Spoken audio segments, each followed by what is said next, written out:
Hi guys, it's Joe Tommaso from the 15 Minutes With podcast. Our show is geared toward helping to keep not only teens but people in general out of our jails and prisons. Our show is unique in the fact that we use real inmates throughout the country and they explain not only about the cases that caused their incarceration, but why it's so important for people to stay out of prison and remain free. Speaking of free, have you heard about the newest and best way to put your podcast out there for the world to hear? Let me tell you about Anchor. Anchor is the easiest way to produce and distribute your ideas, your podcast, and the best part, it's free. There's even a creation tool that allows you to record and edit your podcast right from your phone or your computer. Anchor will even distribute your podcast for you so people can hear it on Spotify, Apple Podcasts, and many other listening platforms. You can even make money from your podcast, and there are no minimal amount of listeners required. Anchor is everything you need to make a podcast in one place. So what are you waiting for? Download the free Anchor app or go to anchor.fm and get started. Hi, and welcome to 15 Minutes With. My name is Joe Tommaso, and I'll be hosting this segment. Before beginning the show, I'd like to address a few things. Recently, 15 Minutes With was featured in numerous papers and magazines, as well as television news stories. While these stories, at least for the most part, put our mission of helping people avoid going to prison by showing them what could happen and what the aftermath could potentially be, their stories more or less centered on or around our guest, Stephen Hayes. First and foremost, I'd like to express my condolences as well as my apologies to the Pettit family. There are no words I can say to express how deeply sorry I am for your loss. The purpose of the interview, and interviewing Hayes in particular, was not to cause you further suffering, but to show what evil is in the world, as well as how things can spiral and what could happen when a person uses and possibly becomes addicted to drugs. Hayes was not interviewed to give him a voice. He was interviewed in the hopes that another person, becoming like Stephen Hayes, opens their eyes and seeks help, turning the remainder of their lives around. While I am not a proponent or an opponent of the death penalty, the savagery of this incident screams for nothing less than the death penalty. If it were not for Governor Daniel Malloy signing legislation abolishing the death penalty here in Connecticut, this evilness would not be among us, at least from these two. Instead, we will feed, clothe, and house them, as well as provide them with any medical care whatsoever for whatever ails them at our expense. There was no justice in this case. As every listener knows, I interview offenders and ex-offenders throughout the United States. A lot of them reach out to me. These are offenders reaching out to me, letting me know of their dislike of both of these individuals. One ex-offender wrote me that Hayes does not deserve to even see the light of day. A corrections officer wrote me to tell me whenever either of these guys were moved in the institution, they would be surrounded by guards. Numerous guards at that. And this was not for the safety of people in the institution or staff. This was for the offenders' safety. Here in Connecticut, they had targets on their back. This was the real reason for their transfer to Pennsylvania.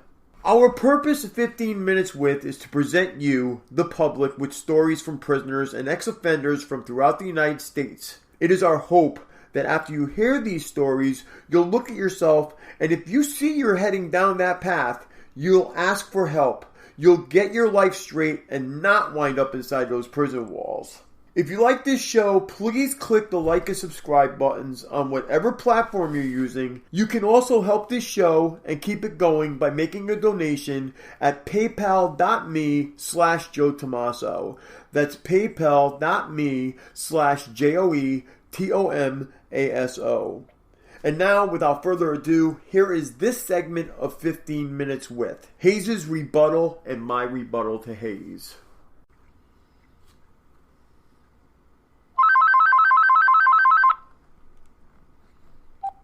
Oh, this is a prepaid collect call from Stephen?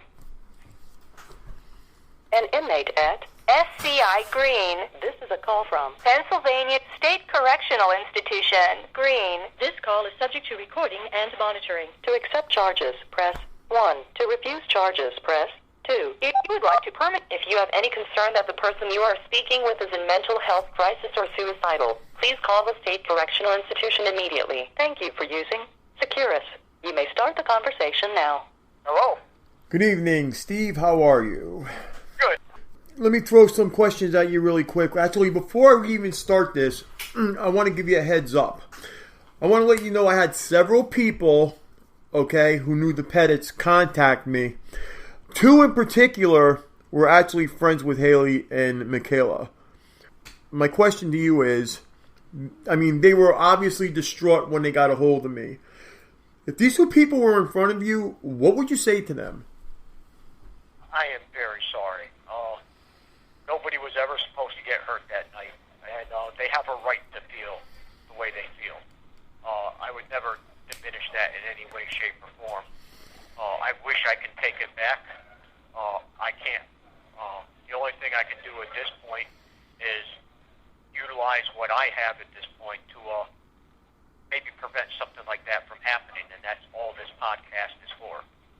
Okay, so you called me after the article came out and the TV reports. How did you actually find out? Because you called me literally the day after the article.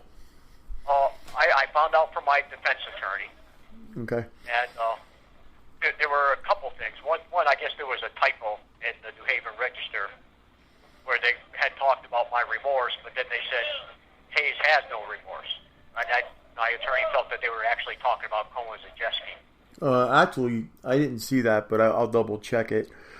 The other thing was when they talked about the amazing person I met. Her name is actually Miss Kimberly Scott. She's a transgender inmate here. Right. I don't think they wanted to release the other person's name. I think that's what that was. Oh, okay. Well, I was okay with that because, I mean, she really is, someone very special in my life. It's not, she's like my sister. Right. And, I just felt that was kind of important because it leads to what was going on with the whole podcast as well. Right. Okay, so what did you think? I mean, what did you think of the article overall? What was read to me, I thought the article was actually very well written. The point being that this podcast is to get the message out there that it doesn't always take a monster to do a monstrous act. I mean, this is an issue where one night in my life, a few hours, has now defined who I am. This is a call from Pennsylvania State Correctional Institution. Green. This call is subject to recording and monitoring. My whole life. And it's mitigation evidence. It's been fact-checked. There's nothing made up. It doesn't make me look like a great person. In fact, I kind of look like an asshole. I wasn't the nicest person, but it gets people to understand why I did that.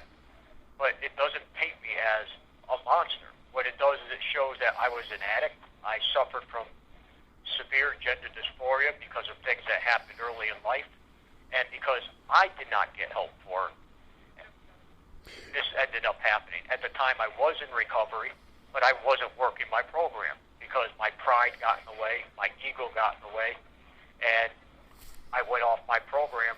And like I said, I accept full responsibility for all that. But at any point in my life, I could have reached out for help, and it was all there.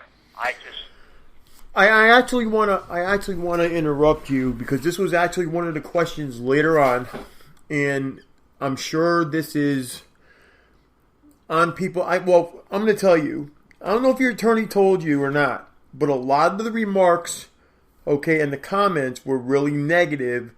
Not just about the contact, about me giving you, implied I was giving you a voice on the podcast, and, basically that you were running the podcast, et cetera, et cetera. Pennsylvania State Correctional Institution. Green. This call is subject to recording and monitoring. Et cetera, okay? So I want to ask you a question.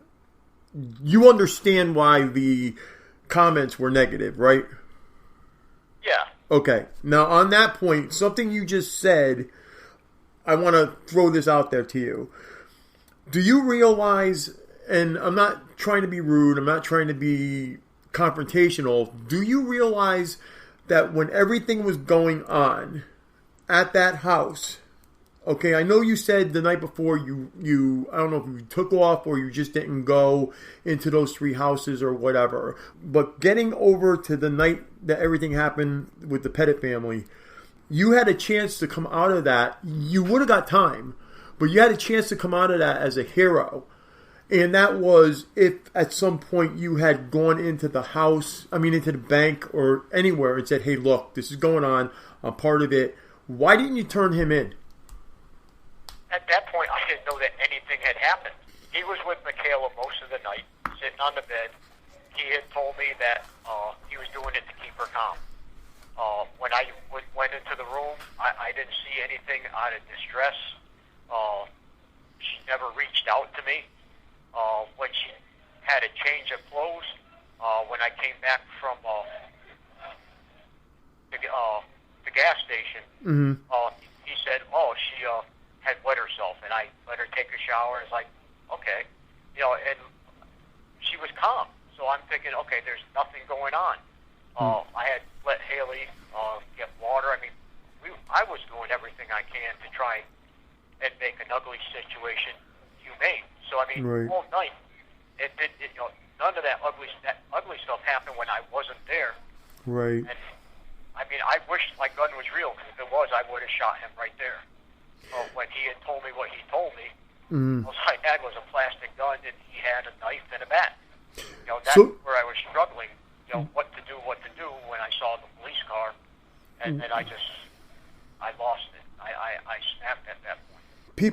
People are saying that, because of the story, people are saying that you haven't been diagnosed with gender dysphoria. They're also claiming that, this is all part of the game, similar to what was happening when you were threatening suicide.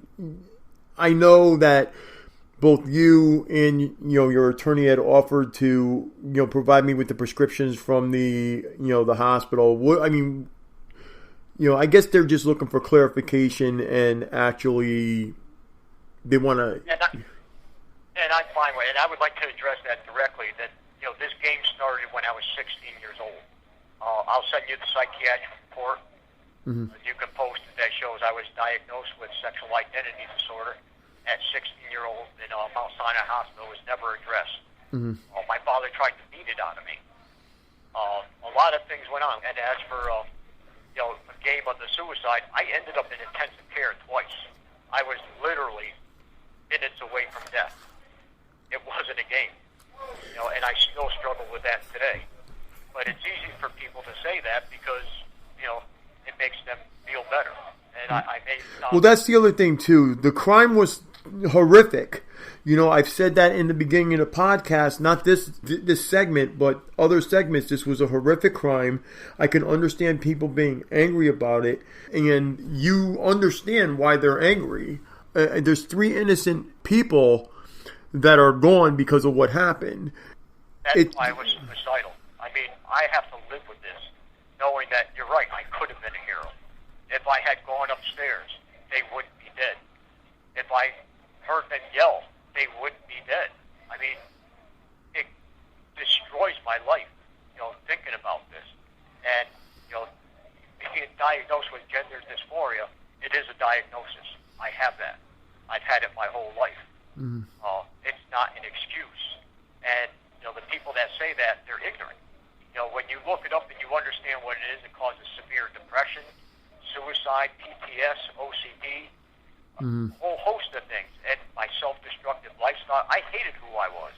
And when people said that they liked who I am or loved me, how can you love me when you don't even know who I am? You show me a fake person. And you're saying you love me, so how can I believe that when I didn't even like myself? But it's not an excuse. The crime was horrific. It was never intended to happen that way by me. And that's something I have to live with the rest of my life. And I can never get over it. Well, you're saying, here's the thing too, and I think this is what people need to hear. You're saying that you're living with it, and that's one thing.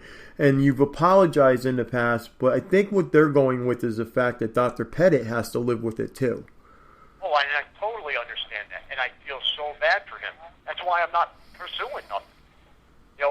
major identity disorder, I can actually meet the first element of what they call extreme emotional distress.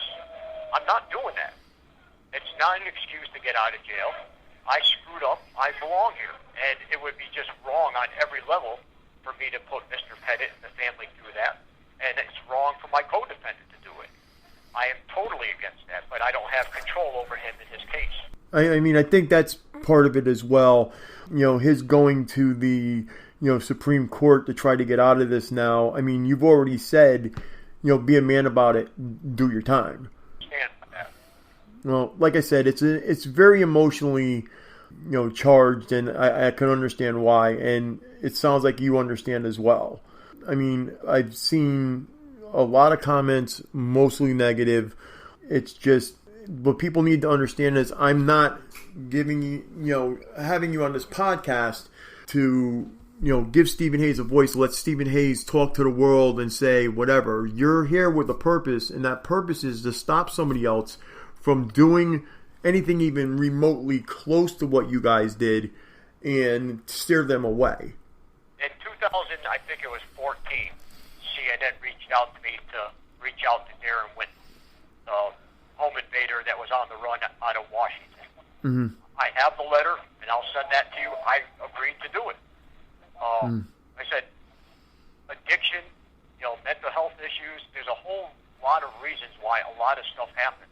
When people just get angry and start pointing fingers, nothing ever gets solved. But when you understand what the issues are and you start to treat the issues, you can prevent this stuff from happening. And if I can just prevent one person from going down my path, then my life now has some purpose.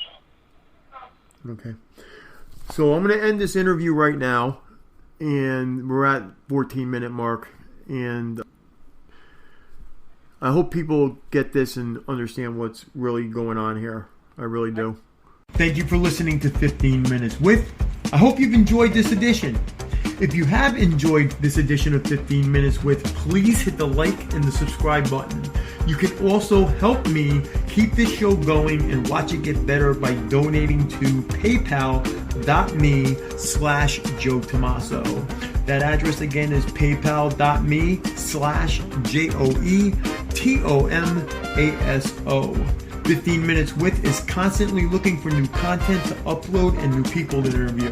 If you would like to share your story, or if there's someone you would like to see us interview, please email us at insidetherazorwire@gmail.com. That email address again is insidetherazorwire@gmail.com.